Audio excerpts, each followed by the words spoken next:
Hello everyone, welcome back to our channel Balaji education services. आज की video बहुत important होने वाली है बिकॉज आज हम डिटेल में समझेंगे कि नीट काउंसलिंग एक्चुअली होती क्या है, कौन सी काउंसलिंग किस कोर्स के लिए होती है, कौन से स्टूडेंट को कौन सी काउंसलिंग फिल करनी चाहिए, डॉक्यूमेंट्स क्या लगते हैं, फिर state counselling versus MCC counselling में डिफरेंस क्या है और counselling process step by step कैसे चलती है। बहुत सारे स्टूडेंट इस टाइम कंफ्यूज होते हैं। कोई बोलता है एमबीबीएस मिल जाएगा, कोई बोलता है अब्रॉड चले जाओ, कोई बोलता है ड्रॉप ले लो। लेकिन सबसे पहले आपको ये समझना जरूरी है कि नीट काउंसलिंग का एक्चुअल स्ट्रक्चर क्या है, तभी आप सही डिसीजन ले पाओगे कि आपको गवर्नमेंट कॉलेज टारगेट करना है या फिर private college, deemed university, Ayush, veterinary या अब्रॉड ऑप्शंस। तो सबसे पहले बात करते हैं एमसीसी काउंसलिंग की। एमसीसी यानी मेडिकल काउंसलिंग कमेटी। ये काउंसलिंग एमबीबीएस, पीडीएस, नर्सिंग और सेंट्रल यूनिवर्सिटीज की काउंसलिंग कंडक्ट करती है, जैसे AMU, BHU, AIIMS and JIPMER. AIIMS की सारी सीट्स एमसीसी फिल करता है एंड जिपमर की भी 100% काउंसलिंग एमसीसी के थ्रू ही होती है। गवर्नमेंट मेडिकल कॉलेजेस की जो 15% ऑल इंडिया कोटा सीट्स होती है वो भी एमसीसी कंडक्ट करता है। इसके अलावा सारी डीम्ड यूनिवर्सिटीज की काउंसलिंग भी एमसीसी के थ्रू ही होती है। डीम्ड यूनिवर्सिटीज में 12,000 से ज्यादा सीट्स है और एम्स में 2,000 से ज्यादा सीट्स है, इसलिए हर स्टूडेंट को एटलीस्ट एक बार ऑल इंडिया काउंसलिंग जरूर फिल करनी चाहिए। एमसीसी एजिक कोटा की काउंसलिंग भी कंडक्ट करता है। एजिक में अराउंड 650 सीट्स होती है जो आईपी इंश्योर्ड कैंडिडेट्स के लिए रिजर्व होती है। अब आते हैं आयुष काउंसलिंग पर। आयुष काउंसलिंग ये AACCC कंडक्ट करता है।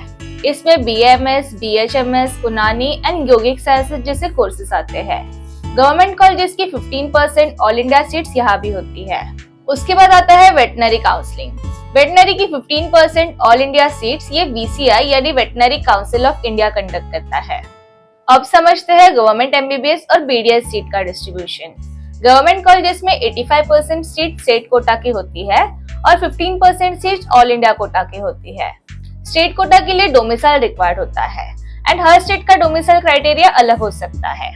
कहीं 11th और 12th उस स्टेट से होना चाहिए, कहीं पर नेटिविटी सर्टिफिकेट लगता है और कहीं पर प्रॉपर्टी रिक्वायरमेंट होती है। स्टेट कोटा काउंसलिंग हर स्टेट की काउंसलिंग अथॉरिटी कंडक्ट करती है और all India quota counselling MCC conduct करता है। जनरली स्टेट काउंसलिंग में कंपटीशन ऑल इंडिया कोटा से थोड़ा कम होता है। अब देखते हैं एमसीसी काउंसलिंग में एग्जैक्टली क्या क्या आता है। तो सभी AIIMS, JIPMER, government colleges, central universities like BHU, AMU, deemed universities, AFMC, एजिक कोटा और डीयू कोटा की काउंसलिंग एमसीसी कंडक्ट करता है। एंड अब स्टेट काउंसलिंग में क्या होता है, तो गवर्नमेंट कॉलेजेस की 85% सीट, प्राइवेट कॉलेजेस की 100% सीट्स और सेमी गवर्नमेंट कॉलेजेस की काउंसलिंग स्टेट अथॉरिटी कंडक्ट करती है। यहाँ पर डोमिसाइल बहुत इंपॉर्टेंट रोल प्ले करता है।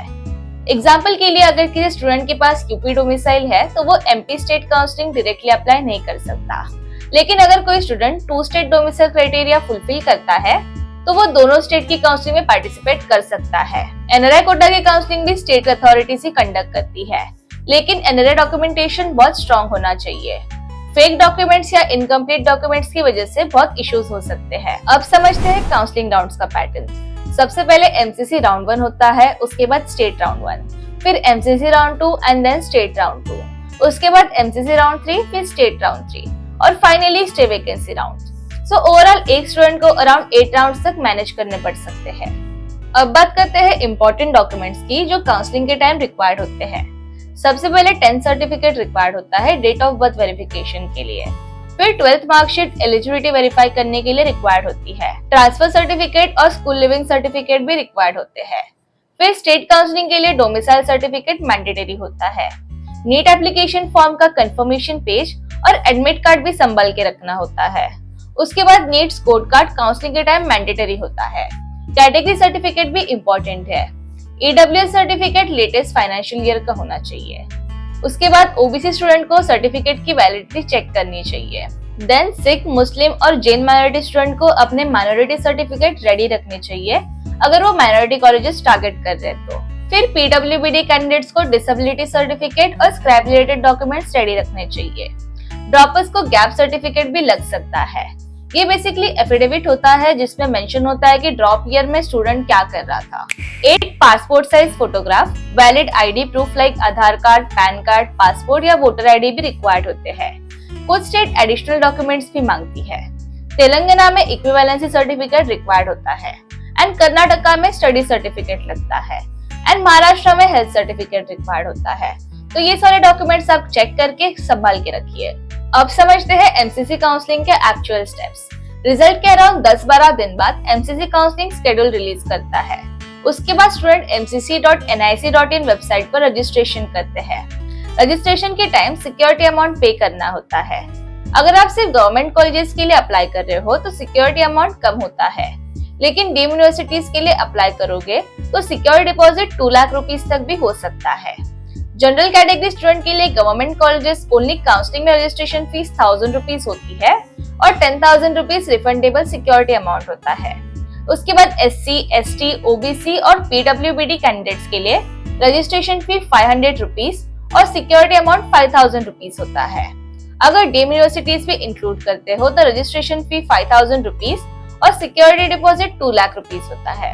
उसके बाद आती है सबसे इम्पोर्टेंट स्टेप, जो कि है चॉइस फिलिंग। यहाँ स्टूडेंट कॉलेजेस की प्रेफरेंस लिस्ट फिल करते हैं। अगर प्रेफरेंस ऑर्डर गलत हो गया तो सिलेक्शन मिस भी हो सकता है। हर राउंड में फ्रेश चॉइस फिलिंग करनी होती है। प्रीवियस राउंड की choices automatically null and void हो जाती है एंड रिजल्ट डिक्लेयर होने के बाद अलॉटेड कॉलेज में फिजिकली रिपोर्ट करना होता है with original documents and first year fees. Counselling का प्रोसेस देखने में सिंपल लगता है बट एक्चुअली बहुत टेक्निकल होता है। एक गलत form filling, wrong choice order या मिस डेडलाइन की वजह से स्टूडेंट सीट लूज कर सकता है। इसलिए प्रॉपर प्लानिंग और काउंसलिंग स्ट्रेटेजी बहुत इंपॉर्टेंट होती है।